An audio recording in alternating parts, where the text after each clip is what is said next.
Everybody, welcome once again to my channel Krishna Singh Dev. आज हम यहाँ मिल रहे हैं क्लास 10th के स्टूडेंट्स के लिए। जैसे कि आप देख सकते हैं मेरे स्क्रीन पर आपको दिखाई दे रही है people's performance, analysis of people's performance. Where do we get this? We get it from CISC's official site CISC.org। And अगर आपको इतनी मेहनत नहीं करनी है तो आपके लिए हमने काम काफ़ी आसान किया हुआ है। हमने सारे के सारे पीपल्स परफॉर्मेंस जो है पिछले 3 या 4 सालों की पीपल्स परफॉर्मेंस अवेलेबल है साइट पे, उसको हम लोगों ने डाउनलोड कर रखा है और डाउनलोड करके एक फोल्डर बनाया हुआ है। उस फोल्डर की गूगल ड्राइव की लिंक आपके साथ इस वीडियो के डिस्क्रिप्शन बॉक्स में शेयर कर दी जाएगी, तो आप देख पाएंगे। वहां से आप डाउनलोड कर लीजिए और सारे के सारे पेपर्स जो है पिछले ईयर्स के आप उनको सॉल्व कर लीजिए। एंड साथ ही साथ वहां पर क्या दिया हुआ है, वहां पर दी गई है आपको answers also. So this becomes very important. बहुत बार ऐसा होता है कि बच्चे यहाँ वहां से अपने टेस्ट पेपर्स परचेज करने में लगे रहते हैं, लेकिन उनको ये नहीं पता होता है कि ये जो पीपल्स परफॉर्मेंस है, this is one of the most important source जहां से आपको ऑलमोस्ट सारे क्वेश्चन सॉल्व कर लेने चाहिए। अब मैं यहाँ स्क्रॉल करते जा रही हूँ और कहाँ जा रही हूँ, आज की क्लास में क्या कर रहे हैं वो देखिए। हम लोगों ने जैसे कि पहले शुरुआत करी हुई थी, हम लोग जो फाइनल अकाउंट्स का हमारा चैप्टर है उसके क्वेश्चन सब जगह से जितने भी इंपॉर्टेंट सोर्सेज है वहां से उठा करके हम लोग सॉल्व कर रहे थे। आज हम वही काम करने वाले हैं। ये पीपल्स परफॉर्मेंस जो कि 2018 की पीपल्स परफॉर्मेंस है, मतलब 2018 का क्वेश्चन पेपर है, वहां से हम लोग ये क्वेश्चन जो है सॉल्व करने वाले हैं। ये क्वेश्चन ऑलरेडी सॉल्व किया हुआ है, लेकिन फिर भी मैं चाहती हूँ कि मैं आपके साथ ये डिस्कस करूं, क्योंकि सोल्यूशन देखना और सोल्यूशन कोई आपको समझाए ये दो अलग अलग बातें हैं।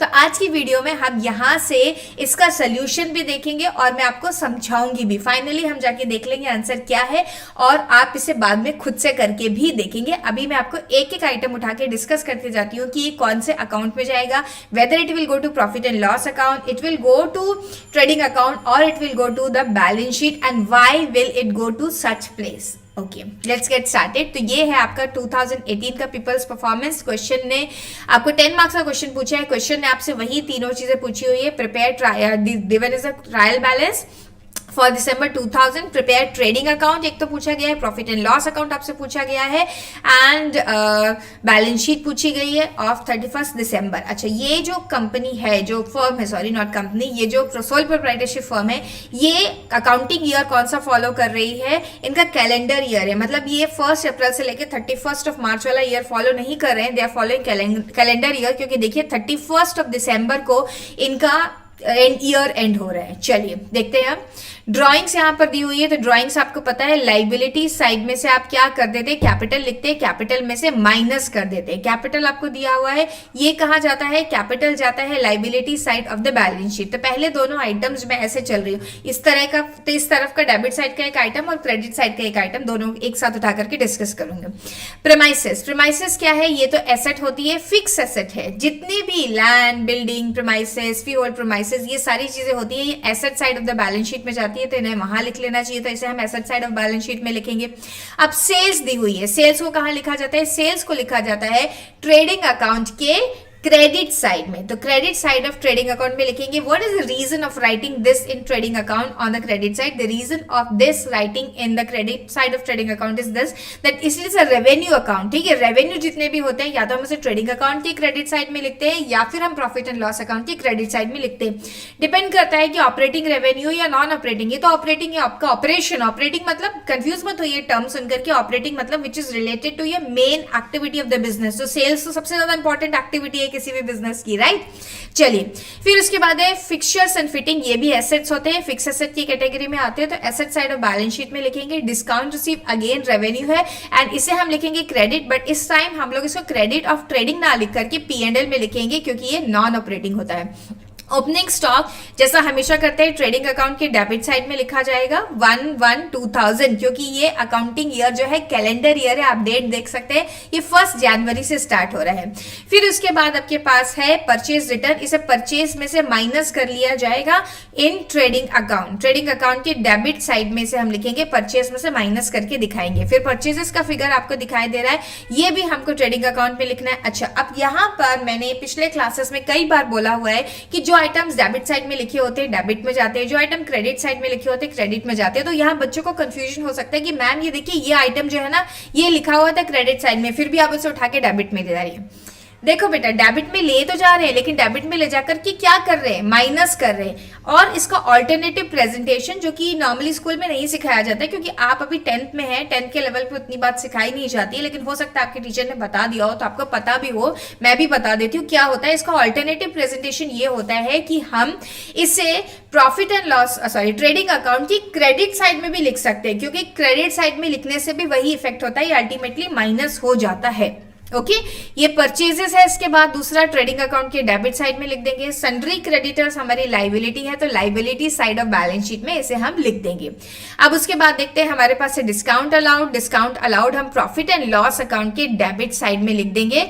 सेल्स रिटर्न हम ट्रेडिंग अकाउंट के कहां पर लिखेंगे, सेल्स में से माइनस कर देंगे क्रेडिट साइड में, सेल्स में से सेल्स रिटर्न को माइनस कर दिया जाएगा। रेट्स क्या होता है, रेट्स रेंट टैक्सेस ये सब एक ही साथ लिखे होते हैं, ये प्रॉफिट एंड लॉस अकाउंट के डेबिट साइड में जाता है, इनडायरेक्ट एक्सपेंस है।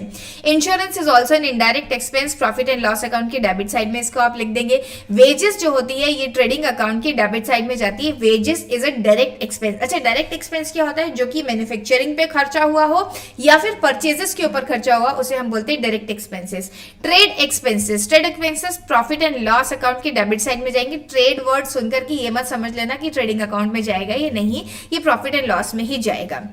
ओके फिर उसके बाद हमारे पास है सन्ड्री डेटर्स। सन्ड्री डेटर्स को हम क्या लिखेंगे, बैलेंस शीट की एसेट साइड में, ऐसे ही cash in hand and cash at bank दोनों ही एसेट्स हैं, इसे हम asset side of balance sheet में लिखेंगे। एंड सैलरीज जो होती है वो इनडायरेक्ट एक्सपेंस है, तो प्रॉफिट एंड लॉस अकाउंट के डेबिट साइड में लिखेंगे। और लास्ट में लिखा हुआ है क्लोजिंग स्टॉक 3140 का, ये दो जगह पर जाएगा, एक तो asset side of balance sheet में जाएगा और दूसरा जो है इसे हम ट्रेडिंग अकाउंट में लिखेंगे, ट्रेडिंग अकाउंट के क्रेडिट साइड में लिखेंगे। तो ये सारे आइटम्स को हमने अच्छे से समझ लिया है, कौन सा आइटम कहाँ जा रहा है वो देख लिया है। इसके बाद आप जाकर के सीधे इसका आंसर देख सकते हैं। यहाँ पर क्वेश्चन सॉल्व किया गया है, ये देखिए आपको क्वेश्चन का सोल्यूशन भी मिल रहा है। पीपल्स परफॉर्मेंस एक बहुत अच्छी जगह है जहां से आप ये देख सकते हैं। तो ये देखिए यहाँ पर आपको पीपल्स परफॉर्मेंस में सारे आंसर भी दिए हुए हैं। बेटा आंसर अपने सामने होना एक बहुत इंपॉर्टेंट बात नहीं है, इंपॉर्टेंट बात ये है कि आपके पास आंसर हो और वो आंसर में कौन सी चीज को कहाँ टैकल किया गया है, कहाँ उसकी पोस्टिंग करी गई है, वो आपने देखा हो और आपको वो बहुत अच्छे से आता हो, ये ज्यादा इंपॉर्टेंट है। क्योंकि आंसर्स तो आप गूगल सर्च करने वाले बच्चे हैं, बहुत सारी जगह से आप गूगल सर्च कर सकते हैं और देख सकते हैं, लेकिन आंसर अकेला पाना इंपॉर्टेंट नहीं होता है, आंसर के पीछे का लॉजिक समझना बहुत अच्छे से आना चाहिए।